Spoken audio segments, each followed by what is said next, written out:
Hi friends, welcome back to my channel. మన channel ఎవరైనా first visit చేస్తుంటే మన ఛానల్ని సబ్స్క్రైబ్ చేసుకోండి. అలాగే మన వీడియో నచ్చితే ఒక లైక్ చేయండి, అలాగే కామెంట్ చేయండి.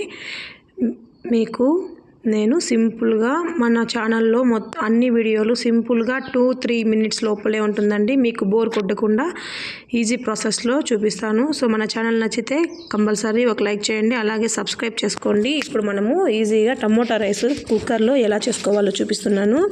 ఇలా ఒక కుక్కర్ తీసుకొని అందులోకి ఆయిల్ వేసుకోండి. ఆయిల్ వేసుకున్న తర్వాత అందులోకి ఒక స్పూన్ సాసులు వేసుకోండి. సాసులు చిట్లిన తర్వాత ఇలా మనము బిర్యానీ దినుసులు, మనకి ఇవి ప్యాకెట్స్ వస్తాయి కదండి, అలా ప్యాకెట్ అందులో ఉన్నటువంటి అన్నింటినీ ఇలా బిర్యానీ దినుసులు అన్నీ వేసుకొని అందులోకి కరివేపాకు వేసుకోండి. ఇలా కరివేపాకు ఈ బిర్యానీ దినుసులు అంతా ఆయిల్లో బాగా ఫ్రై అవ్వాలి. అలా అయిందంటే మనకి బిర్యానీ టేస్టీగా ఉంటుంది. ఇక్కడ చూడండి, ఇలా టమోటాలు, పచ్చిమిరపకాయలను మనం కట్ చేసి పెట్టుకుంటాం కదా, ఆ పచ్చిమిరపకాయలను టమోటాలను యాడ్ చేసుకొని ఎర్రగడ్డలను బాగా మగ్గనివ్వాలి ఫ్రెండ్స్. ఇది ఒకసారి ఇలా నేను చేసిన స్టైల్లో చేసుకొని తినండి, ఖచ్చితంగా మీకు నచ్చుతుంది.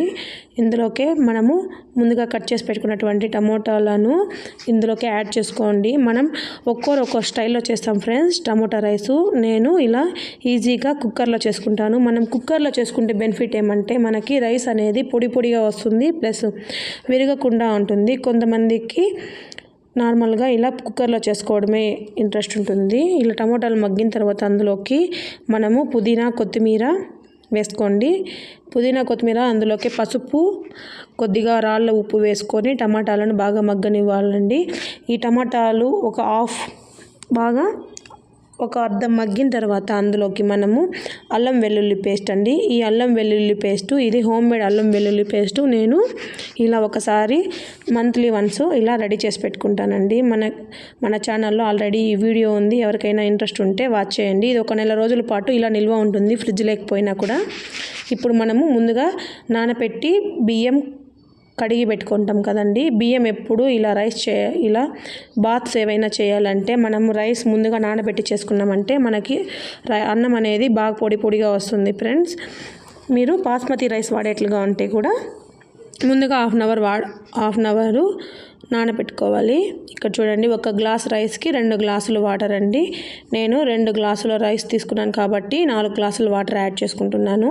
ఇలా మొత్తం వాటర్ యాడ్ చేసుకున్న తర్వాత మొత్తం బాగా కింద అడుగు పట్టకుండా, మనం అల్లం వెల్లుల్లి పేస్ట్ వేసాం కాబట్టి కింద అడుగు పట్టకుండా కలుపుకోవాలండి. ఇలా బాగా కలిపి దానికి కుక్కర్ మూత, మనము టమోటాలలో ఉప్పు వేసినాం కాబట్టి ఇప్పుడు ఉప్పు చూసుకొని అడ్జస్ట్ చేసుకోండి. ఇంతే, ఒక కుక్కర్ మూత పెట్టి ఒక విజిల్ రానివ్వాలి. ఇలా ఒక విజిల్ వచ్చిన తర్వాత చూడండి, చూడటానికి ఎంత బాగుంది కదా. సో తినడానికి కూడా చాలా టేస్టీగా ఉంటుంది ఫ్రెండ్స్. ఇక్కడ చూడండి, నేను చూపిస్తున్నాను కదా, చూడండి బాగా వచ్చింది కదా. సో మన ఛానల్ నచ్చితే ఒక లైక్ చేయండి, అలాగే సబ్స్క్రైబ్ చేసుకోండి. Bye friends.